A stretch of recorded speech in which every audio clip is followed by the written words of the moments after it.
How to make 2025 your year. The first one is going to be learn from your past mistakes. Write down everything you've learned from your past experiences and failures. This is going to set you up for real success, especially because you are learning from what you've done in the past and what you should be doing in the future. And I personally think that writing every single thing down is so important, because overthinkers like me and people who are very in their head, writing things is the best way to actually remember and engrave in your brain, this is why it didn't work, this is why I shouldn't do this again, and you learn from your past mistakes. Number 2, write out your intentions. Who do you want to be? What version of yourself do you want to see? How attainable is it? And the last part is so important, and I have seen so many vision boards and so many things of people wanting to be this huge thing. And while I think it's so good to be dreaming big, and a lot of people have done what they wanted and stuff and whatnot, I think sometimes with some people, not you particularly, it doesn't have to reach you particularly, but for someone like me or other people, we dream sometimes too big, and it can really drive us away from these goals, and it makes us overthink oh my god, I didn't reach this goal, was on my vision board and I didn't do it, and then we put ourselves down and it gets to us, and that's why I think it's very important to set yourself up for attainable goals, especially when it's oh, I want to be a millionaire by next year, which it could be very possible for you, and that's great. But for other people who are very negative thinkers and stuff like that, it can do the complete opposite of what is supposed to do, especially if it's on your vision board and such. Write out what the best version of you is. Is it the person that is super active in all their friends and family's lives, or is it the person that is very into work and diving really deep into their career and whatnot? Or even, it could be as simple as learning from your relationship and love and whatnot. And it's really, depending on the person, but again, write it all down. Number 3 is work on your relationship with food. Learning that food is fuel and our body needs it is key to cutting out the bad relationships that we have with food. And I think this is something that's so important, because I have a really bad relationship with food as well, and I'm still working on this. But I know we have seen so many vision boards and the it girl aesthetic type, where you eat super clean and healthy and whatnot, and that is not very attainable for everybody. And while I do think that eating whole foods is the best option and is very good and well-rounded for not only your mind but your physical body and whatnot, I'm sorry I say whatnot a lot, but it is so important to get a really good relationship with food and a good balance, because when we're force feeding ourselves all these vegetables and things that we don't always enjoy, the goal here is to be able to eat food because it genuinely is something that you like, or it is filling you up for all the energy that you need, and making sure that you understand that your body needs food. Your body needs this because it is fuel.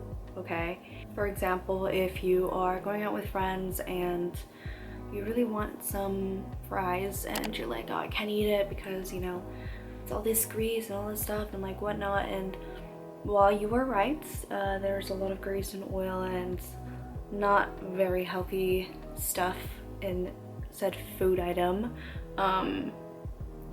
allow yourself to have it. If your body is oh, I really want some fries, have it. The next day, just eat a little clean, a little healthier, and then onward. It doesn't have to be this huge thing where you don't allow yourself to eat certain foods all the time and like whatnot. It leads to binge eating, and it's very bad, and it leads to eating disorders. I just think that having a very good relationship with food is something that we should all focus on, especially because our generation seems to think that we need to be eating clean all day, every day, 24/7, and it's so attainable. And it's just like, if you don't do it, you're just lazy, or you're just not very healthy, which is not the case, you know. Just find a good balance and find what works for you, and I think that's healthy. Number 4 is be intentional. If you're watching this, you're most likely in your early 20s or so. Make this the year that you don't do it for the plot. Think about what purpose things serve, and if you truly need to do it. I cannot emphasize this enough. We love to do things for the plot, and it leads us to shit. Sometimes not, you know, sometimes not, but it often, you know, puts us in the wrong place a lot of the time, I think. And really doing things with intention will change that completely. Doing things for a certain purpose, and there's a reasoning behind every single decision that you make, is going to make a world of a difference, and you're going to see it. Because maybe you don't need to go see that guy who is barely giving you attention, but you know, for that little glimpse of that attention that he's giving you, you're gonna go and run to him because he's asking for you like once. Let's not do that, you know. Number 5 is stay active. Do this in your own way. Being physically active consistently isn't doable for everyone, so find your happy medium. Whether it's walking or taking a cycling class once a week or twice a week, or yoga, whatever it is, as long as you're staying somewhat active in, again, balance is key here, in what works for you, I think it is going to make you a better person overall, not just because like staying active is important for your body, but it is also for your mind, because when you're sitting in bed all day, your mind is not going to be, you know, in the best place all the time. So, you know, once you're getting your body moving, feeling some sun or the wind or whatever it is, I'm sure you're going to feel the difference. And I don't want you to take me saying stay active as me saying like you have to be in the gym 5 times a week. Like, that is not the case. Whether it is you like dancing or hula hooping or basketball, tennis, you know, cycling, running, whatever it is, just find the one thing that actually makes you happy to be outside and active. And that's where you're gonna find a good happy medium into staying consistently active and doing what's best for your body, and only you know that. Number 6 is set yourself up for goals that are actually attainable for you. Small habits and consistency goes a long way. Write a list of things that you can slowly work on bit by bit and take it step by step. You can't just do a 180 instantly and be a completely different version of yourself in a day. Understand that this is a process and it takes time. And I'm sure that if you're watching this, it's probably just a brand new year. You're watching this on what? January 1st or January 2nd, whenever it is. You're thinking, oh my God, the new year finally came. Time has flown by and I need to start working on myself and doing things. Don't let this be one of those videos that you just see and then not do anything about, you know? Don't let yourself just watch videos this time around. And if you know, you know. Like, if it hits you, it hits you for a reason. Let this be your little jab.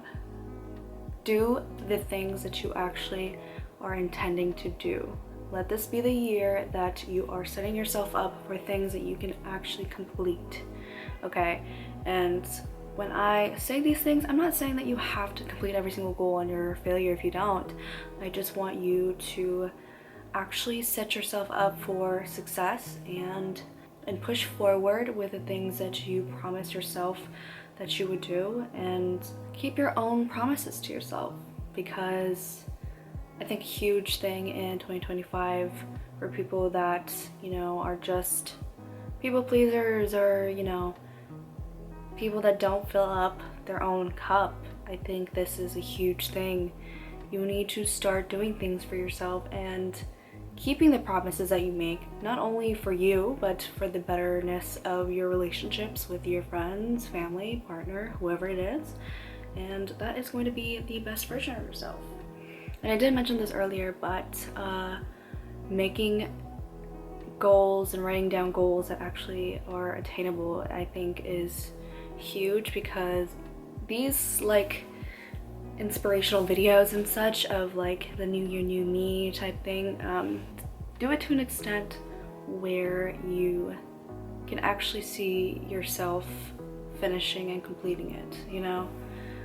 I think thinking too far ahead sometimes can get us to overthink a lot of things, and it just doesn't go the way that we expect. That is the end of my video, and I hope that helped at least somewhat, a little bit. I am not exactly an expert in these things, but I do love talking about self-help, self-development, self-love, everything, and that is just my thing. I love it so much. But that is the end of the video, and I hope I will see you in the future. Bye!